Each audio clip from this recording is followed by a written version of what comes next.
Hi, this is Brennan Davis from Bedrock Games and the Bedrock blog, and I'm doing a late night movie review. I haven't done one of these in a while, so we'll see how this goes. They sometimes go off the rails. I don't script them, I don't have notes. I do have a Wikipedia page open in front of me just so I can get some names right, but that's about it. I'm going to be doing Wolf, the 1994 film with Jack Nicholson and James Spader and Michelle Pfeiffer. I have not seen this movie since it came out in the theaters. I saw it with my friends. I can't remember if I was still in high school. I think I was still in high school when this came out. And I remember I got in a debate with one of my friends after because, we were all horror movie like nuts. We like half of what we did was rent horror movies from the video store and go see them in the theater. And I really liked werewolf movies, and I remember being super excited about this because not only was it a werewolf movie, but it was a werewolf movie starring Jack Nicholson, and we would just go see a movie because Jack Nicholson was in it back then. It might be not understandable today, but back then it was like, the movie didn't even have to be that good to want to go see a movie with Jack Nicholson in it, and so it was really exciting. And I remember it was, for me, it was a very disappointing movie. And my friend, I won't give his name, so I don't have permission to tell this story, but my friend, who I'm friends with still today, he loved it, and he had a lot of reasons why, which were exactly the reasons I didn't like it. It had even I remember even in the marketing leading up to the movie. And I apologize for the sound in the background, but I have to keep my AC going tonight. So, unfortunately, that means there's a little bit of background noise. But in the marketing leading up to the movie, like on E Channel or whatever, wherever they were doing like these like exclusive 10-minute, segments where they would talk about the film, they would talk about the symbolic imagery in the movie, and so they were really leaning heavily into a lot of that kind of stuff. And my friend picked up on that, and he really liked that about the movie. And I felt like it wasn't even a werewolf movie. It was about the cutthroat world of publishing, with a little bit of werewolf sprinkled into it. And that was my opinion back then. Now, watching it again for the first time in many years, I actually quite like it. I still think it's kind of more of a psychodrama than like a real werewolf movie. I expect, I like stuff like The Howling. I want to see people, I want there to be lots of blood.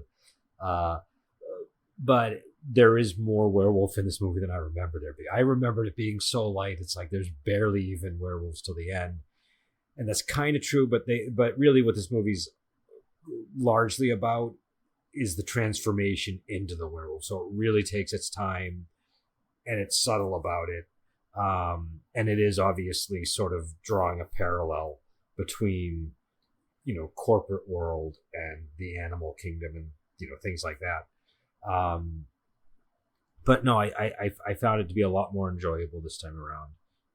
It's funny because I've only seen the movie once, but I often find myself going back and thinking about it. And when movies work their way into my head that way, I eventually, have to sit down and watch them to sort of figure out why they're doing that. I still don't quite know why. I think, I think one of the things that I always kind of went back to in my head, because even though I didn't like the movie, I loved the soundtrack. It's an Ennio Morricone soundtrack, and when I was in high school, I would just go to the soundtrack section and buy a lot of movie soundtracks, especially Ennio Morricone. And this is a 90s Ennio Morricone soundtrack, so it doesn't sound anything like The Good and the Bad and the Ugly or anything like that. It sounds like he did the soundtrack for Hamlet as well, the early 90s Hamlet. I think that came out in 1990 or 91. I can't remember exactly when it came out, but that's the one with Mel Gibson in it, and Ennio Morricone did the soundtrack. And the soundtrack's actually really good for that. But the soundtracks from this period, they have a much more dreamy and I don't know, sort of liquidy sound. They don't sound like the soundtracks from the 70s. and I really like them. They're very atmospheric, and this one in particular is strange because I remember when I put it in, even though I saw the movie, when I got the soundtrack, I didn't really remember what the movie soundtrack sounded like. And then I got it, I brought it home, and again, I was in high school at the time, and I listened to it, and the opening theme, which I think takes more time to build in the movie, but on the CD soundtrack, they kind of play the whole theme, if I remember. But it's this really interesting sort of, it's like symphonic piece with like strings and horns, I think, but not horns, but like woodwinds. It's all very airy stuff. It's not brassy or anything like that. Not like the Dracula soundtrack. But it's this very soft, soothing melody, and then under it, there's this this ragged harpsichord piece that's like kind of jagged and has like a bite to it. And I've always thought that was supposed to be like the animal, the wolf nature coming through, like the more pure human, symphony sounding stuff. So I was kind of paying attention to it this time around watching the movie. I think that is the case. But again, I think part of it is I'm older, so I kind of like the hangout aspects of movies more. And so I kind of enjoyed the scenes in the publishing house more than I did when I was this impatient kid in high school, just wanting to see people getting eaten by werewolves. And also, I thought the psychodrama element worked. I liked the Michelle Pfeiffer character a lot more this time than I remembered. Jack Nicholson's really good, obviously. I mean, he's not doing anything but really playing Jack Nicholson as a werewolf with, a little bit more of a, sort of the more bookish type of Jack Nicholson character.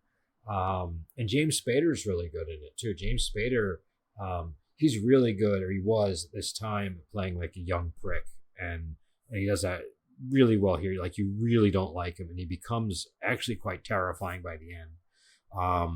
The movie does have some things in it that I don't like from this era, where there are these one-liners that they have like a flow and a rhythm that feel very 90s to me, and they kind of just stand out.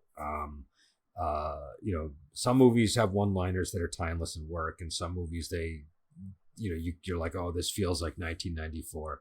And a lot of the one-liners in this, which are, there's even a Hair Club for Men reference at one point, which I think outside of that decade, it doesn't. He looks in the mirror and he says, I'm not only, the president of the Hair Club for Men, but I'm also a member. And, unless you watch those commercials, you'll have no idea what he's referring to, I would imagine. Unless, I don't know, maybe people still know that pop culture reference. But yeah, so I thought that for the most part, and again, the makeup is generally pretty subtle, which I think is, in a werewolf movie, that's often smart, because then you don't, you always run the risk of having a hokey looking werewolf. And the one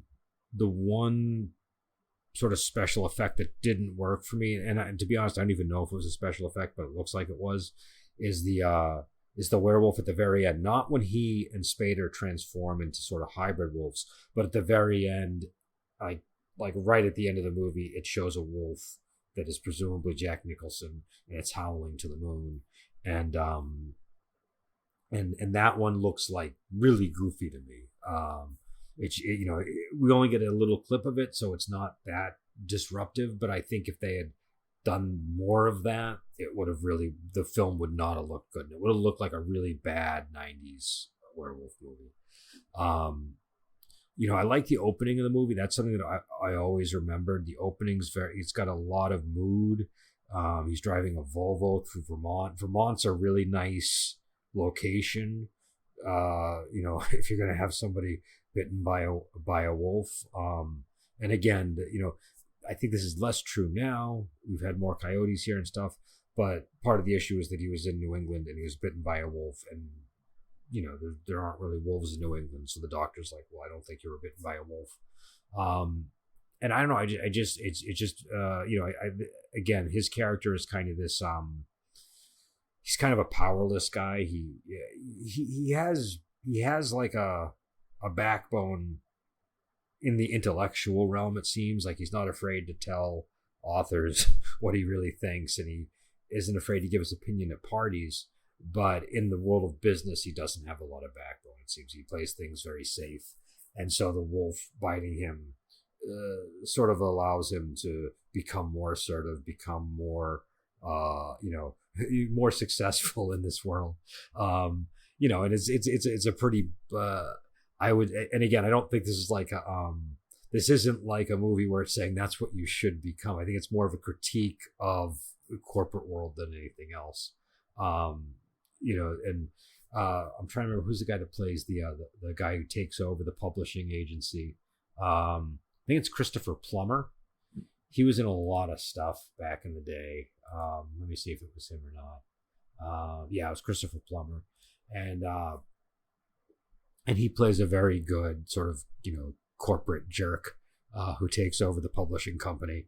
But yeah, I think really for me, I think one of the standouts here is James Spader. I really like him in this movie just because he's so, you really hate him. And I think he and Jack Nicholson have really interesting chemistry, with Jack Nicholson being the older guy who's kind of getting replaced by him, that he's kind of, backstabbing. The age difference works perfectly. So that they just, and they have good chemistry in terms of, it's initially sort of this is his protege, and they have a kind of like an existing relationship that's friendly, and they make very good, I don't like this term, but I'll use it here. They make very good frenemies. And again, Michelle Pfeiffer was really quite good. I liked I liked how useful it was that her, because when I thought back on this movie, I remember thinking, oh, she was just kind of like thrown in as like the rebellious daughter character, and that's kind of dull. But I realized this time around how important it is to have the rebellious daughter in a storyline like this, where she's able to step in and protect him from law enforcement and things like that. It just ends up working better. So yeah, I don't want to keep rambling too much about the movie. There's not a whole lot to say. Again, it's not like my favorite type of werewolf movie. I would have, I still kind of wish it had been done a little bit differently, but I appreciate it more than I used to, and I definitely am more in agreement with my friend that I was arguing with back in the day when I went to see it. Now, I think again, I've just, my tastes have mellowed a little bit. And I've been in publishing, so some of the stuff they're talking about just makes more sense to me. It's also kind of an unusual werewolf movie as well, so I think it's useful for that. And I really do like that it really emphasizes sort of the build up to the first transformation. I mean, he's kind of transforming a little bit here and there, but it doesn't feel like it's a complete shift until the end of the movie. And the way that it's handled is psychological, in the sense that you don't necessarily, like, there's still a party that says, well, maybe this is all in his head, until the very end. Also, there's a lot of interesting people in this movie that I forgot about. David Hyde Pierce has a role in it. He's somebody that works at the publishing house. What's his name? I think I'll click on the name just to make sure. So I don't. The guy who plays the detective has been in a ton of stuff, and I can't remember his name offhand. I don't want to misattribute it. I have a name in front of me, but oh wait, maybe that's him. Yeah, Richard Jenkins. I mean, he's been in 6 Feet Under and all kinds of stuff. Step Brothers. He's in everything. And he's kind of one of these guys that feels like he's been perpetually middle-aged as long as I've seen him in movies. And this is maybe about as young as I've ever seen him, but he still looks very middle-aged.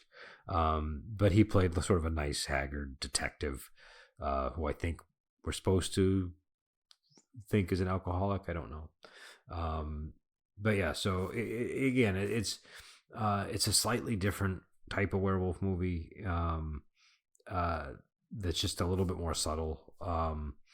And it does have, like, the homages you would expect to earlier movies. Not as in your face as say you have in The Howling or something.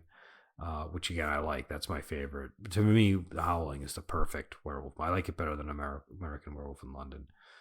That's a good movie. I like American Werewolf in London, but I what I want from a werewolf movie is what Howling provides. So, so that's sort of more my taste. I like my two favorites, I would say, and I have to watch the second one in this list to really say for sure because it's been a long time. But my two favorite werewolf movies, I think, are The Howling and Dog Soldiers. Dog Soldiers, I remember really liking, and of course I like the original Wolfman and things like that. But yeah, the Wolf better than I remember it, and there is more werewolf in it than I recall too. Like again, we do get him, having these episodes leading up to the big showdown with James Spader. I remember when it first came out, I kind of didn't like the whole, end fight between him and James Spader. I thought that was hokey or kind of like a monster rally type thing. But I don't know, maybe again because I'm sort of at that time I was probably overly picky with horror movies, and now I can sort of look at it and say, well, I do like monster rally movies. So there's no real issue with them sort of bringing that in. And I think the James Spader character is scary enough that it works. If you're going to have a benevolent-ish werewolf, having an evil one like him works well. I guess that's the other question. I mean, my impression is that the Jack Nicholson character is more benevolent. The James Spader one, it's sort of like what the guy who gives him the talisman is talking about, where if like there's evil in you, then it can really come out. But I guess there is a question of how, how much of a line Jack Nicholson's character crossed as well. I think in a lot of the instances that we do see him do anything, it's mostly defensive. But I'm not 100% sure. I have to go back and check. And we know, I think it's implied. Again, I'm going to do a spoiler here, but Jack Nicholson, his character's wife, is murdered midway through the movie, and the blame is put on him. I think the implication is that James Spader's character did it in order to frame Jack Nicholson, but I don't think they really resolve that detail. So I suppose it's still a question. But I feel like they're trying to get you to think that it's Spader that's to blame, not Nicholson. So yeah, I think again, this is one of those movies where a little bit like the Hamlet movie, the thing that really makes it work for me is the soundtrack. The soundtrack creates really vivid atmosphere in this movie.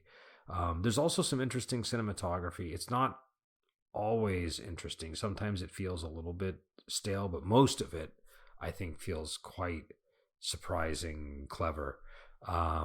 Especially there's some scenes inside the publishing office where they're showing sort of the stairs and the lifts, and it just looks really interesting and kind of takes your breath away a little bit. And also the scene in the Vermont woods, the scene where he wakes up by the brook. There's a lot of these moments that just look really nice. So again, it's 1994. Who was the director on this one? Mike Nichols. The screenplay is Jim Harrison and Wesley Strick. I again, this is definitely, it's not my favorite werewolf movie by any stretch. I haven't seen it since high school, but I like it a lot more this time around. And I really liked sort of spending time with the characters more this time too. And I liked the sort of, I don't know, the leisurely pacing of it actually worked for me. So maybe I was just in the right mood. I don't know, but again, I quite enjoyed myself, and I think the casting was really good in this movie. It was all like the right people for the right role, I think. So I'll let you go, and until next time, I will talk to you later.